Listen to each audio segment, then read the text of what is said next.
looking for an epic adventure in Peru, the 5-day Salkantay Trek to Machu Picchu is perfect challenge for you.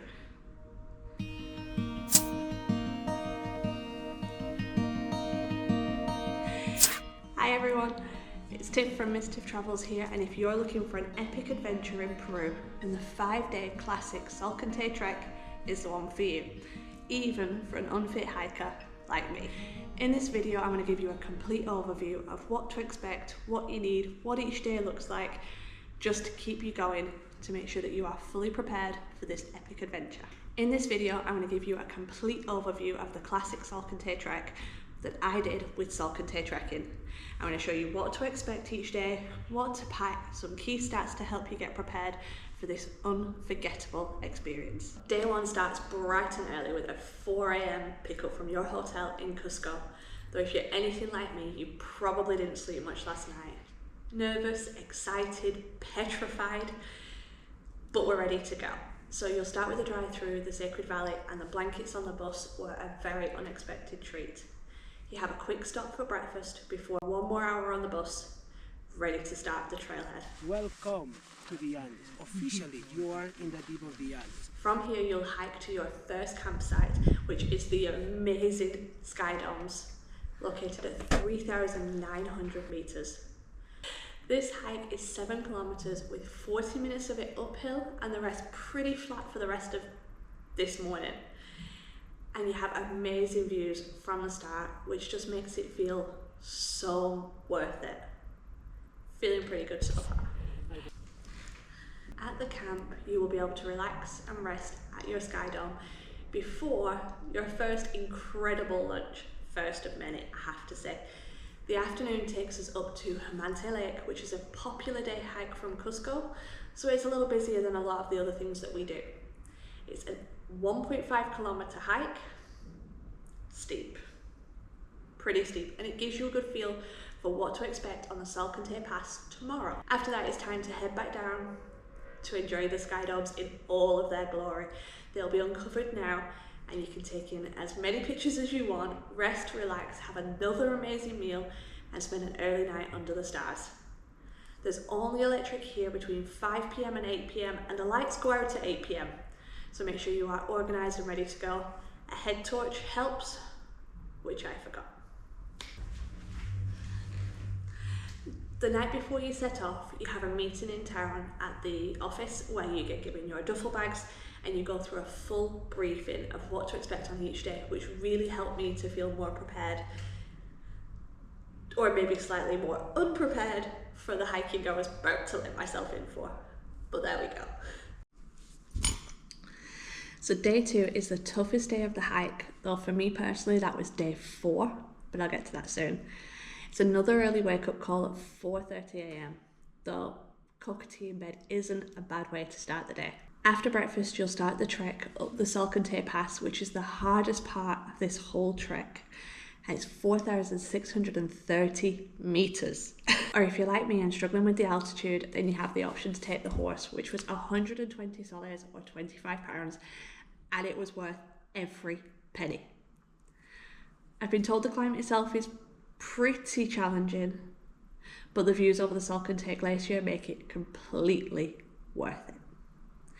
I was really disappointed for myself about taking the horse, and if I'm really honest about it, I probably wouldn't have done it if my guide wasn't taking such good care of me and making sure that I was well enough to finish, because I was being a little bit stubborn about it. After everything, I loved it.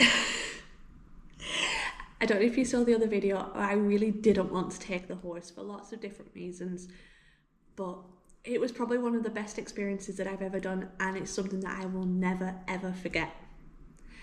At the top of the Salkantay Pass, we had a cocoa tea, a sandwich, and a really moving ceremony, which just felt perfect. Then our guide did a wonderful photo shoot with us, never missing an opportunity, before we started the descent back down. Then from here, the rest of the day is downhill, though that's not as easy as it sounds. You'll descend into the lush rainforest, which was just amazing, and the landscape changes every minute. After about 2 hours, there is a stop where you can buy some drinks and some snacks, and there is a toilet. Use these with caution. Once you arrive at the mountain sky view, it's a warmer, more tropical area, and wow, can you feel the difference. Sometimes there are places that just take your breath away, and for me, this was one of them. From the moment that I walked in, I knew it was worth every step, all of the muck and all of the aches. But there was one thing that had kept me going all day long, and that was the private hot showers. So the stats for today are 7 kilometres uphill with an expected time of 4 hours, 15 kilometres downhill with an expected time of 6 hours, with a stop for lunch in the middle in the mountains after a total of 7 kilometres. The mountain sky view accommodation is amazing. Amazing. Private showers, private hot showers were well needed and well deserved at this point, and you have electricity all night, the comfiest beds, another amazing meal, and a bar. So day 3 is the only day that is graded as moderate, and it definitely made the difference. You're going to hike through the cloud forest, passing by waterfalls, rivers, and some stunning scenery. You'll get to see a coffee and passion fruit plantation, and these breaks made for a great change. And as amazing as the views were, my feet were very, very grateful for the break. But it's the second half of today that makes it worth it for me.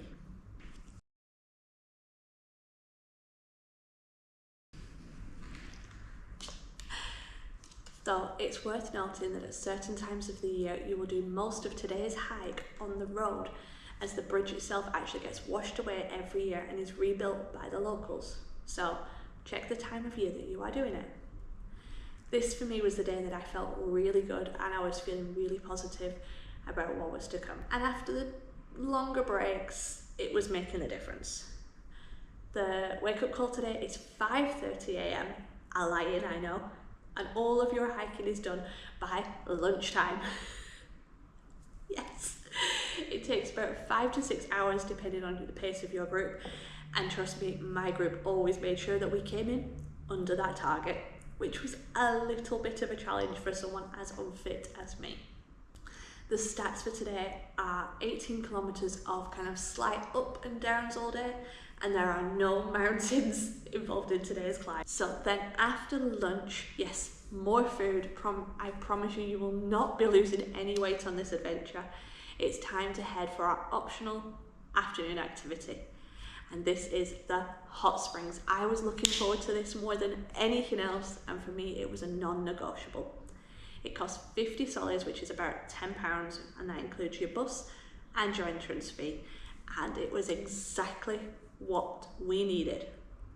So we headed over, we spent a few hours relaxing and enjoying the showers and the baths and everything about it before, when we felt more human, heading back to the jungle domes. So the jungle domes camp was a bit of a challenge for me. That's an understatement. It was a lot of a challenge for me, and that's not because of the lack of showers here or the shared toilets. That was because the clue was in the name, jungle domes. So for anybody that's ever met me, and I'm not proud of it, I am scared of spiders. I cannot, petrified, terrified, lifelong fear of spiders. And when one of the guys on my trip, an Aussie I might add, told me that he found a spider in his tent that he described as huge, I then didn't sleep. My stress levels went through the roof, and I spent the whole night looking for spiders. Yes, I know the clue is in the name, jungle domes, but I just couldn't get past it, and it's just something to remember. So after no sleep, I can definitely say that I was ready to get going on day 4. So now we are on to day 4 already. So from here you'll visit the Lachapata ruins, and if you're luckier than we are, you'll get your very first glimpse of Machu Picchu. Today was hot. It's amazing how much the landscape and the temperatures have changed across this whole journey. And today was another early start, but we were trying to beat the hottest part of the day, because today we are climbing a mountain, and I needed all the help that I could get for this one. So day 4 starts with a 7-kilometre uphill climb, and I mean uphill. Do not underestimate this one. This one was a challenge. And then after that you'll descend 7 kilometres with a break for a local lunch first, where there was a very nice view and hammocks. Then after this you will finish the last part of the trek along the hydroelectrica. This is 11 fairly flat kilometres, though you do have the option to take the train, but we chose to stick together as a group and finish as we started. Plus, the train can get a little bit pricey for what you actually get. As I said, the hike takes you up and over a mountain and along the river. The views today are amazing, if you can breathe long enough to appreciate them. Sometimes along the last part you have to cross the train tracks, and that was fun, but just be careful with your footing because you don't want to be going through. And then once you've done this, you have made it. Congratulations, you have survived the Salkantay Trek and you've made it to the town of Aguascalientes. This was without a doubt the hardest thing that I have ever done in my life, and I know that I worked hard for every single step, but I am so proud to say that I did it. And for me now, I think it's the only way that you should visit Machu Picchu, because it makes it worth it so much more. In town we enjoyed one last celebratory meal, which was amazing, and we slept in the comfiest beds, and I did not move all night. I was so tired. Our feet were a mess, but energies were high, and we knew that in the morning we were heading to Machu Picchu. Finally, we have now made it to day 5, the grand finale. It is time to go and see Machu Picchu. I still can't believe that that's something that I get to say I've done. So you're going to wake up early, you're going to have breakfast and head over to one of the first buses in the morning.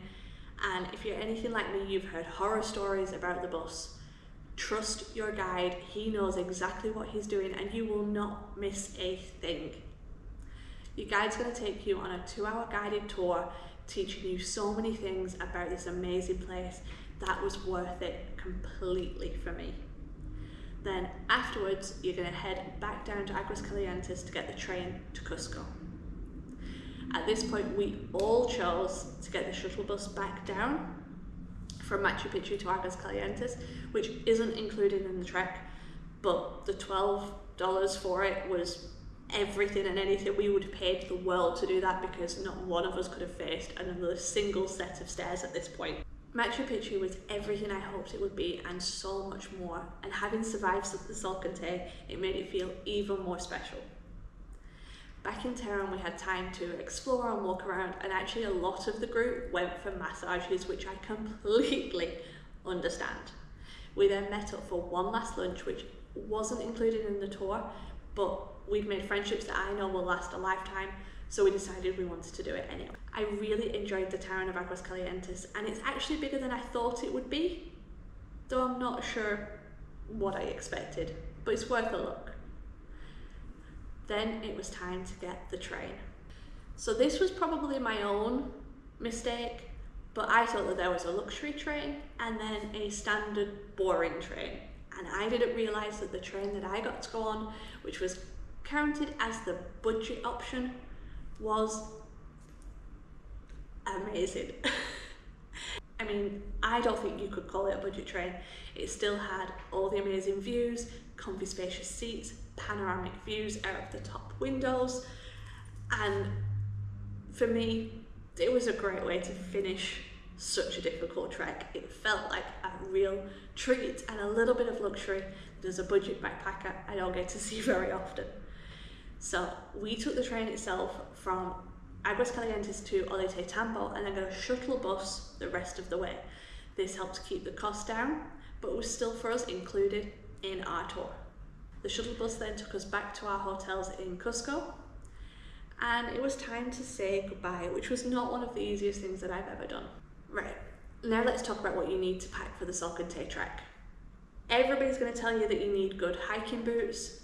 I did it in trekking trainers and I was fine. You need a warm sleeping bag, layers, lots of layers. Every layer that you can pack, take it. Suntan lotion and Bug spray. Do not underestimate the bug spray. Take the bug spray, use the bug spray, and then put on more bug spray.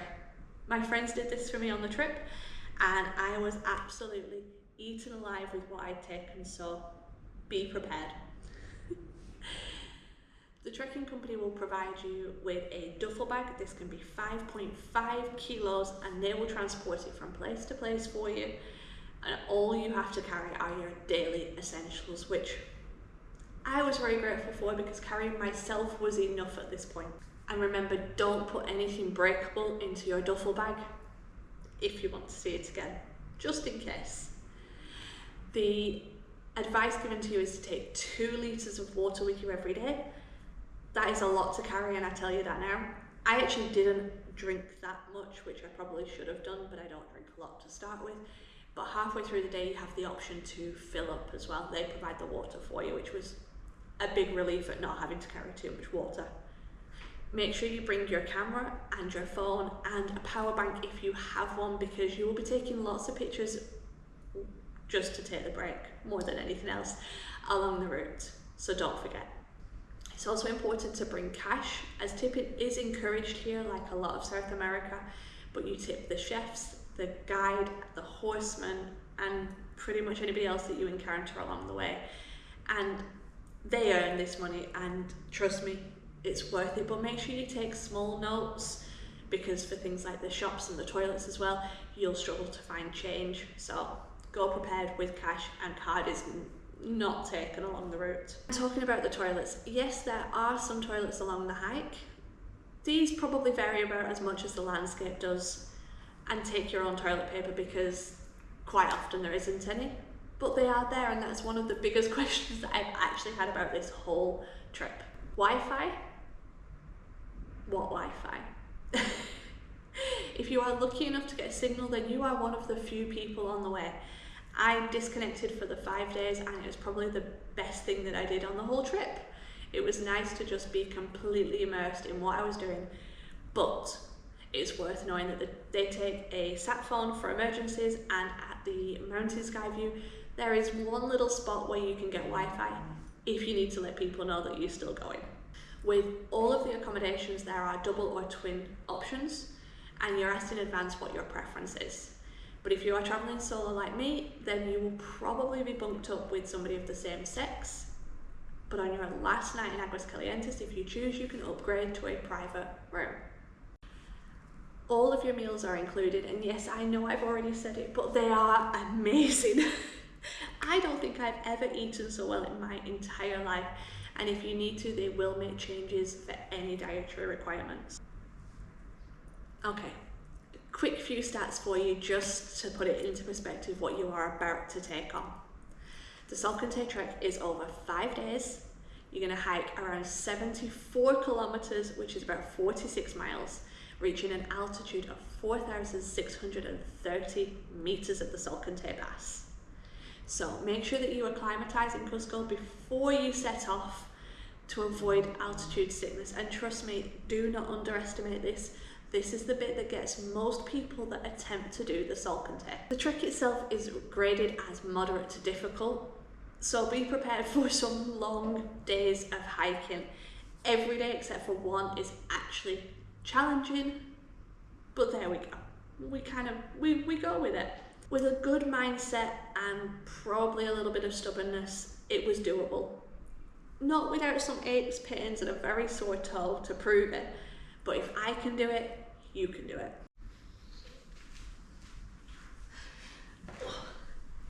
I absolutely loved this experience. Yes, I complained about the uphills and the walking and a lot of things in between, but I loved it. And I know that I didn't choose the most budget-friendly option, which is unusual for me, but it was absolutely worth every penny. And I'll tell you what it included. So, the trip itself for the classic 5-day Salkantay cost $550 US. But this included transportation to and from my hotels in Cusco, all of the amazing accommodations that you've seen, all of your meals and daily snacks, and your water. guides with amazing knowledge about everything that you ever dreamt you would want to know about doing the trek and Machu Picchu. Your bus to and entrance tickets into Machu Picchu itself with the classic 2 route, which is the very best one, and your train back to Tambo and the bus back into Cusco. Amazing. So it starts to sound a little more doable when you start to add up the cost of each individual part. Yes, you can do it cheaper, and there are lots of different companies that offer it to you. Or, if you're feeling really brave, you can do it yourself and carry all of your things for you. But if you were to ask me, I would choose this tour, this company, every single time. Every single time. And they just took care of everything.